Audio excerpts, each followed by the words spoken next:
তিলে তিলে ক্ষয় করেছে। আলবির মা আমার তিলে তিলে আমার মেয়েকে ক্ষয় করেছে। সন্তানহারা এক মায়ের এমন আহাজারি বড়ই হৃদয় বিদারক, বড়ই করুণ। স্টে সেফের ডাবল লেয়ার প্রোটেকশনই পিরিয়ডের হেভি ফ্লোর দিনগুলোতে আমাকে রাখে নিরাপদে। Stay safe. ইকরার মৃত্যুতে এই শোক যেন ছড়িয়ে পড়েছে গোটা শোবিজ অঙ্গনে। সামাজিক যোগাযোগ মাধ্যমে স্ট্যাটাস দিয়েছেন অভিনেতা তৌসিফ মাহমুদ, আর মডেল ও অভিনেত্রী চমক তার ভিডিও বার্তায় বলেছেন এমন মানসিক টানাপোড়েনে আছেন দেশের ৯০% মেয়ে। তার মানসিক ওই অশান্তিগুলোকে পরিবার একনলেজই করে না, এবং একনলেজ করলেও সেটা এভাবে বলে যে মানায় নাও, এটা হয়, বিভিন্ন পরিবারই হয়। এই সমাজে মেয়ে তুমি যদি নিজেকে নিজে না ভালোবাসো, নিজেই যদি নিজের পাশে না দাঁড়াও, কেউই দাঁড়াবে না, not even your family.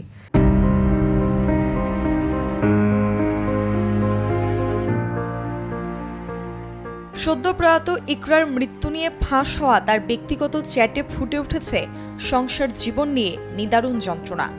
Nusrat Jahan তৃষার share করা চ্যাটে লেখা, যাকে আমি ১৫ বছর ধরে আগলে রেখেছি, তার জীবনে আজ বাইরে থেকে আসা একটা মেয়ে এতটা আপন হয়ে উঠেছে।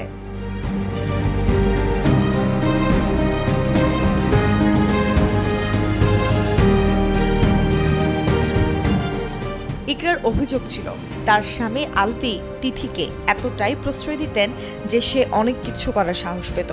ইকরা আরও জানান, আলভি তাকে আড়াল করে লুকিয়ে ওই মেয়ের সাথে সম্পর্ক বজায় রাখতেন।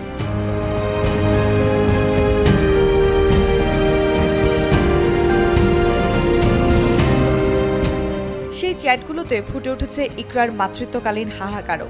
ইকরা আরও জানিয়েছিলেন, ফেসবুকে আলভিকে নিয়ে গর্ব করে পোস্ট দিলেও দিন শেষে মানুষ যখন তাদের সম্পর্ক নিয়ে হাসাহাসি করত তখন তার খুব লজ্জা লাগত। এমনকি মেসেঞ্জারে ইকরার নাম জালিমা লিখে রাখা হয়েছিল।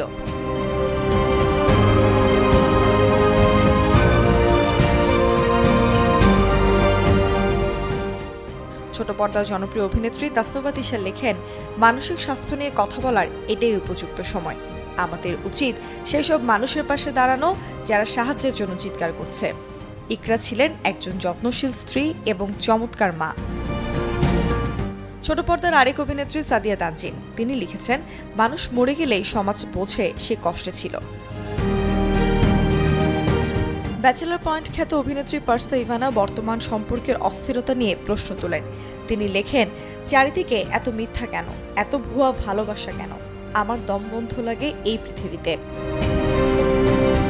অন্যদিকে সিঙ্গার সাবরিনা সাবার স্ট্যাটাসে আলভিকে ডাকা হয়েছে তার সন্তানের মায়ের খুনি। ২০১০ সালে ভালোবেসে পালিয়ে ঘর বাঁধা এই দম্পতির সংসারে রিজিক নামের একটি পুত্র সন্তান আছে। Desk report, channel 24।